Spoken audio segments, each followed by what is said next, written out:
Welcome to Lost Relation Chronicles. The day that changed my life started out like any other. I came home after work, exhausted, only to find Kathy sitting at the kitchen table, her face tense. "Please, Ben, we need to talk," she began, her voice rushed and eyes avoiding mine. My stomach sank. I knew this conversation wasn't going to end well. She slid a manila envelope across the table. "I've already moved out, and I've filed for divorce," she continued, her words sounding rehearsed. I was too stunned to process it all at once. "Where are the kids?" I asked, trying to keep my voice steady. "They're with me. But don't worry, you'll get plenty of visitation rights," she replied quickly. "I've met someone else, Ben. You know things between us haven't been right for a while.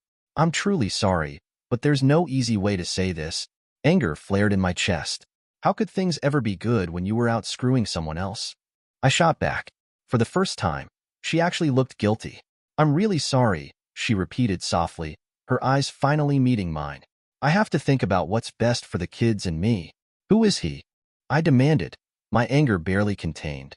"I'm not telling you his name.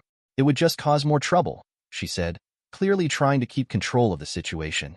"So, this guy screws me over, takes my wife and kids, and you think you can avoid trouble?" I spat. "Get real. If you're going to be like this, I'm leaving," she said, standing up and heading for the door. Her confession was a blow, but if I was honest with myself, it wasn't entirely unexpected. We hadn't been intimate for months, and our relationship had been on a downward spiral for almost a year.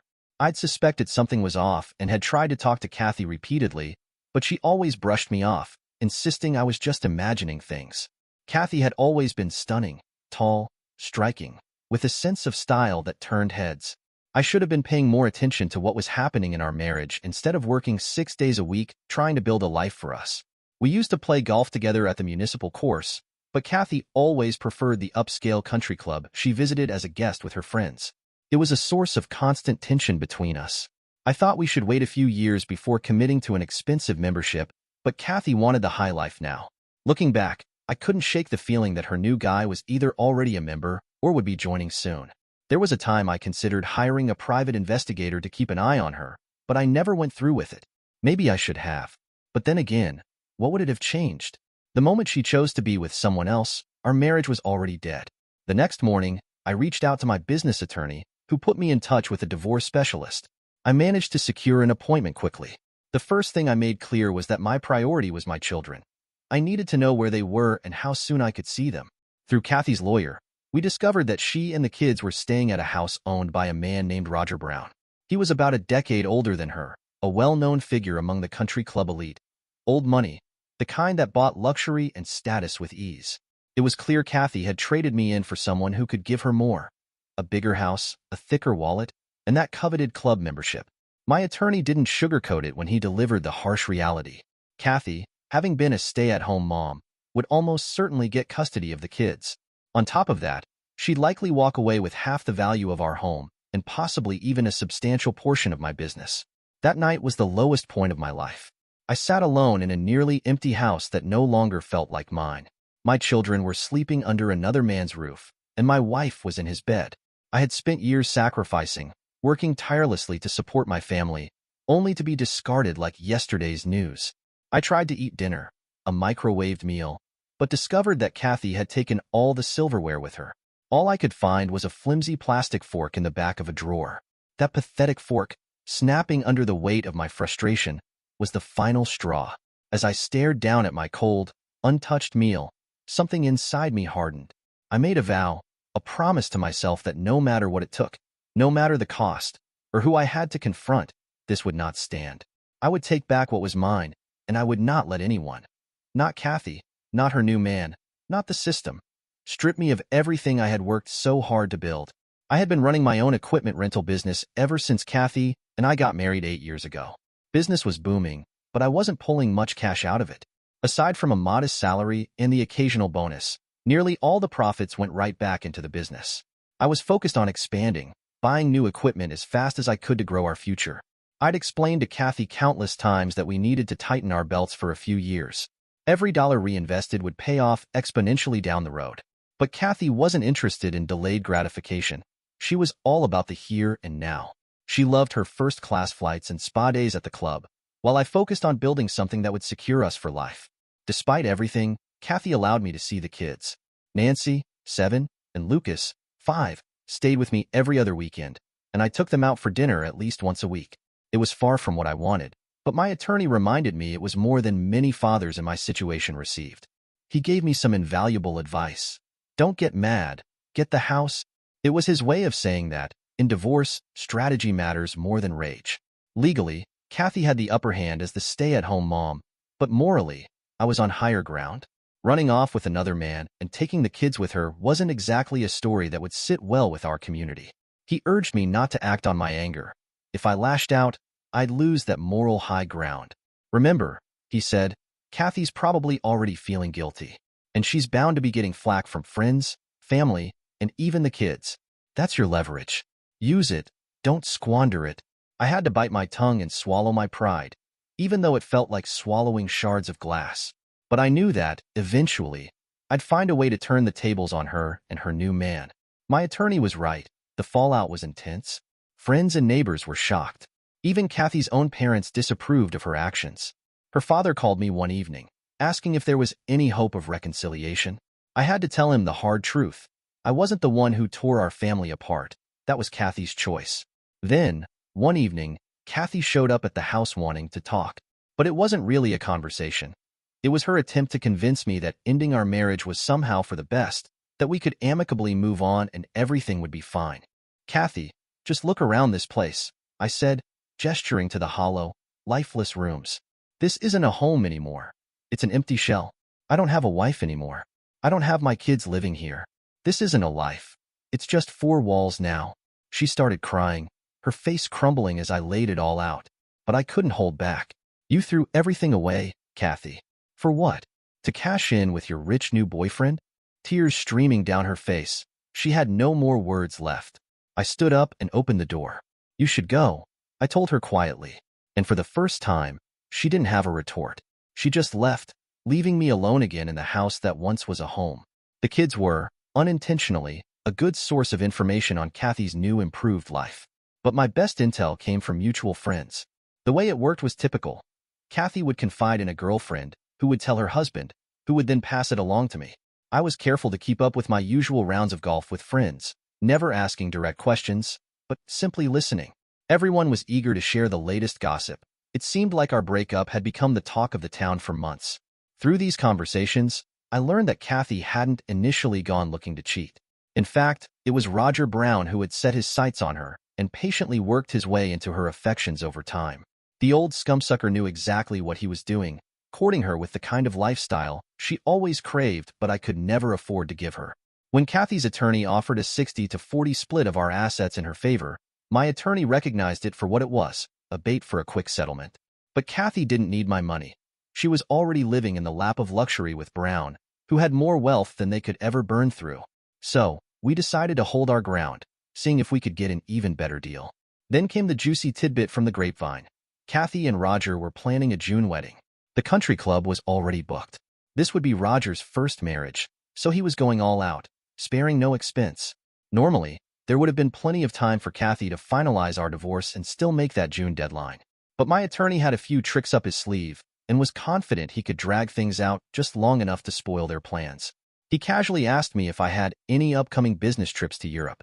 I caught on quickly and told him I'd suddenly become very interested in a new line of generators being manufactured in Scotland. A little business investigation overseas could conveniently delay proceedings. Kathy's lawyer caught on to the stalling tactics fairly quickly and came back, asking bluntly what it would take to get a quick divorce. My first instinct was to demand that she walk away with nothing, but my attorney cautioned that such a hardline stance wouldn't look good in court. It's better to give her something reasonable, he advised, or we risk appearing vindictive. In the end, we offered her a deal.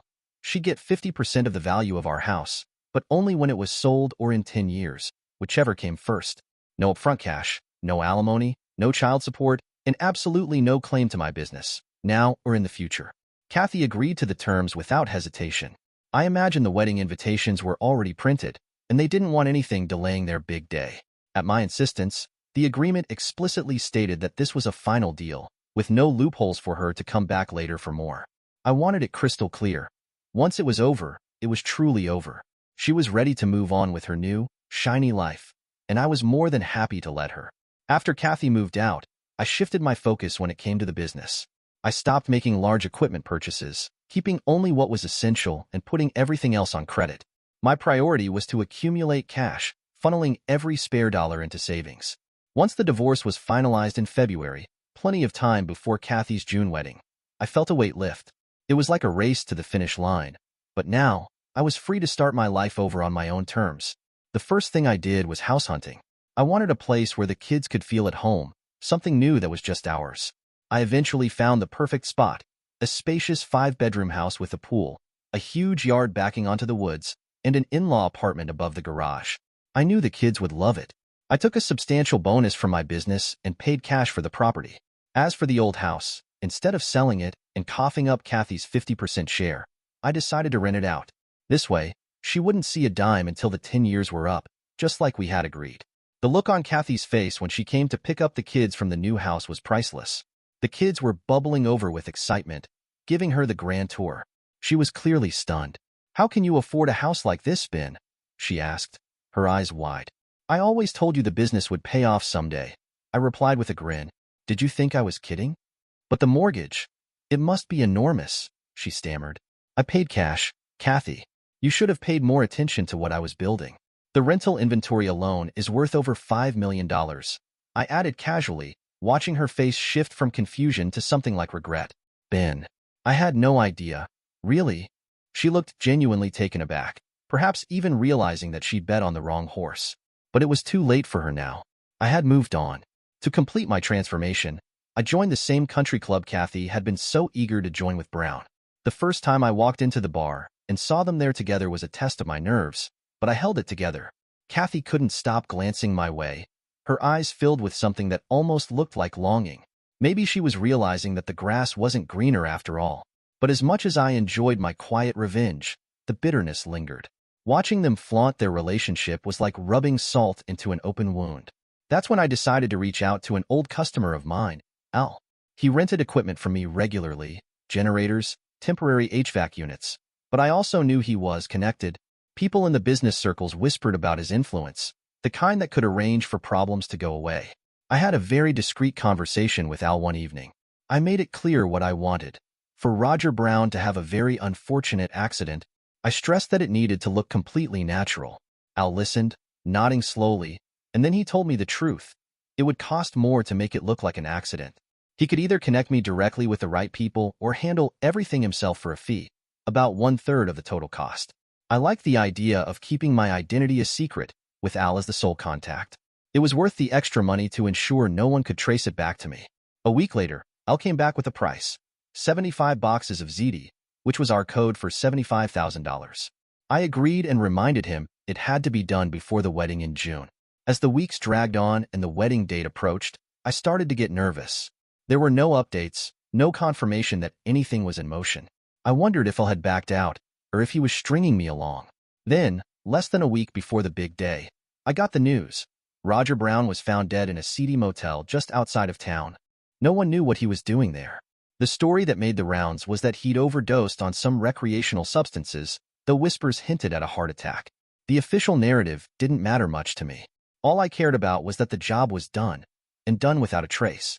Kathy's June wedding was canceled, of course. There were no grand celebrations, no happily ever after for her with Roger. All that was left for her was to pick up the pieces of her life once again. As for me, I felt a dark satisfaction. I had lost nearly everything, but I had clawed back some measure of control over my fate. Kathy had played her cards, and I'd played mine. In the end, I had the house, the kids on weekends, my business thriving, and the quiet knowledge that Roger Brown was no longer a problem. I may not have won the moral high ground my attorney had talked about, but in this game, I had taken back something more important: my power. As the details of Roger Brown last night trickled out, it was almost comical how cliché the whole thing had turned out. Apparently, his bachelor party was just as debaucherous as you'd expect for a guy like him. Drinks, strippers, and drugs. It was the predictable send-off for a man living the high life. Toward the end of the night, two stunning women appeared to whisk Roger away, right in front of his party guests. They probably assumed these women were hired to give the groom a final night to remember. But it was the motel incident that sealed the deal. According to what I heard, Roger, high on booze and who knows what, started snorting lines. Only, in his state, he couldn't tell the difference between two different narcotics. I couldn't help but think of that scene in Pulp Fiction. Uma Thurman, her nose full of drug, nearly ODing because she mistook it for coke. But unlike the movie, there was no John Travolta to jab a shot of adrenaline into Roger's heart. That was the end of Mr. Brown, right there in that dingy motel room. Did I feel bad? Not for a second. If anything, I felt a dark satisfaction. After all, this was the man who had stolen my family, who had taken Kathy and my kids, leaving me to pick up the pieces. The thought of Brown being around for the next 20 years, pretending to be my children's father, made me sick. I had this vision stuck in my head, of him walking Nancy down the aisle at her wedding someday, playing the proud stepfather while I sat at the back of the church, the discarded real father. Now, that nightmare was never going to happen. That $75,000? Worth every penny. The cops and detectives who looked into Roger's death decided there was no foul play involved. No one ever found those two mysterious women, nor figured out who had hired them. As far as they could tell, it was just another wealthy idiot who partied a little too hard. The timing couldn't have been more perfect. No wedding, no happily ever after for Kathy. It was almost poetic. A couple of days after his funeral, I made my own pilgrimage to Roger's grave. I brought along a cheap plastic fork I had saved for the occasion. I jabbed it into the soil with a sense of finality. It was my silent way of saying, stick a fork in him. He's done. Petty, sure, but it felt good. The kind of small, private victory that I could savor. Kathy, on the other hand, was left in shambles. All her plans had crumbled overnight. She went from planning the wedding of the century to dealing with debt collectors. 3 months after Roger's funeral, the hammer really came down. A lawyer showed up at her door on behalf of the Brown family, politely informing her that she needed to vacate Roger's house. She wasn't in the will, she wasn't his wife, and now she had no legal claim to his estate. To make matters worse, Kathy had racked up debt planning a lavish wedding she would never have. All those expenses were on credit cards in her own name. Now, with no income and no rich fiancé to fall back on, she was scrambling. Naturally, Kathy's first instinct was to drag me back into court, hoping to squeeze out some emergency adjustment to our divorce settlement. Her sob story didn't get her far. The judge took one look at her pleas and told her she needed to get a job. He reminded her that she had agreed to the original divorce terms just a few months prior, and the final deal clause was clear. She couldn't come back asking for more. The death of her rich fiancé wasn't my problem. During those court proceedings, one of Kathy's attorneys kept giving me this look, like he was trying to piece together a puzzle. I could almost see the gears turning in his mind, wondering about the suspicious timing of Roger's death, just after our divorce was finalized but right before the wedding. The worst timing imaginable for Kathy, but the best for me. Let him wonder. I wasn't going to lose any sleep over it. The way I saw it, the universe had finally thrown me a bone after all I'd lost. And if someone suspected that I might have had a hand in the misfortune that befell Roger Brown, well, they'd find it awfully hard to prove. When Kathy's world came crashing down, it was the perfect moment for my attorney to strike. He saw the opportunity and went straight for it, arguing that since Kathy was now practically homeless, the children would be far better off living with me. Kathy's parents were squeezed into a one-bedroom condo. They couldn't take in 2 kids, not comfortably, anyway. And with Kathy's financial situation in freefall, there was no way she could provide for them like she used to. The fact that Kathy had been granted sole physical custody during our divorce had initially been a tough pill to swallow. But now, with her dream life in shambles, that arrangement was no longer viable. My attorney laid it out clearly. I had a stable, spacious home with more than enough room for the kids. I could hire a live-in housekeeper or nanny to ensure they had the support they needed, whereas Kathy was struggling just to keep her head above water.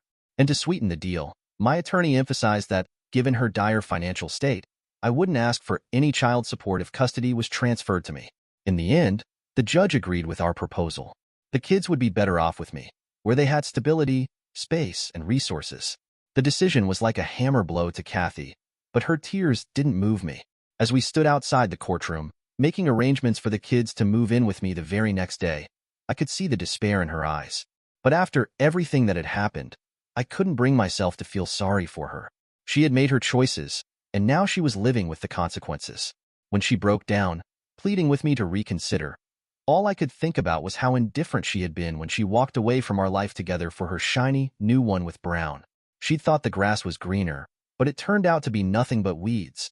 The next day, I brought the kids to their new home, a place that was truly theirs now. They settled in quickly, thrilled with their new rooms, the big backyard, and the pool. I made sure they felt welcome and at ease, keeping their lives as stable as possible. I could tell they were a bit confused about why they were suddenly moving, but I reassured them that everything would be okay. And it would be. For me, it felt like finally, after all the pain and betrayal, the universe had given me a chance to set things right. With the court's decision made, it didn't take long for Kathy's life to unravel completely. The moment she was forced to hand over the kids, the last thread of stability she was clinging to snapped. In the span of just a few months, she went from planning her dream wedding with Brown to standing in an empty apartment with no job, no partner, and no place to call home. The Brown family's lawyers made it clear. She had no legal right to stay in the house Roger had bought. Within days of the funeral, she was given a deadline to vacate the property. She tried to hold on, scrambling to figure something out, but her attorney's appeal for financial assistance from me was swiftly shot down in court. The final deal clause in our divorce settlement was ironclad, and the judge wasn't about to bend the rules just because Kathy's golden parachute had failed to deploy. In the end, she had no choice but to pack up what little she had left. With her credit cards maxed out from the wedding expenses she'd racked up in anticipation of becoming Mrs. Brown, she couldn't even afford to rent a decent apartment. Kathy was forced to leave town, hoping to find a fresh start somewhere far away, where people wouldn't recognize her as the woman who lost everything overnight. I heard through the grapevine that she'd been couch surfing with old friends in other cities, desperately applying for jobs to get back on her feet. But it wasn't easy for her. She hadn't worked a real job in years, and her resume was a patchwork of sporadic part-time gigs she'd taken on more as hobbies than anything else. Employers were wary, and her once charmed life of socializing at the country club and managing charity events didn't exactly translate into a steady paycheck. As I settled into my new life with the kids, I would occasionally hear rumors trickle back through friends who were still in touch with her. The last I heard, she was living in a rundown apartment somewhere out of state, taking whatever temporary work she could find just to keep the lights on. Meanwhile, my kids were thriving. They had the stability, the space, and the support they needed, and I was finally able to give them the home they deserved. And as for Kathy, she was just a ghost from the past, left to wander through the ruins of a life she thought was going to be perfect. Dear listeners, please share your thoughts in the comments section below, and don't forget to like, share, and subscribe.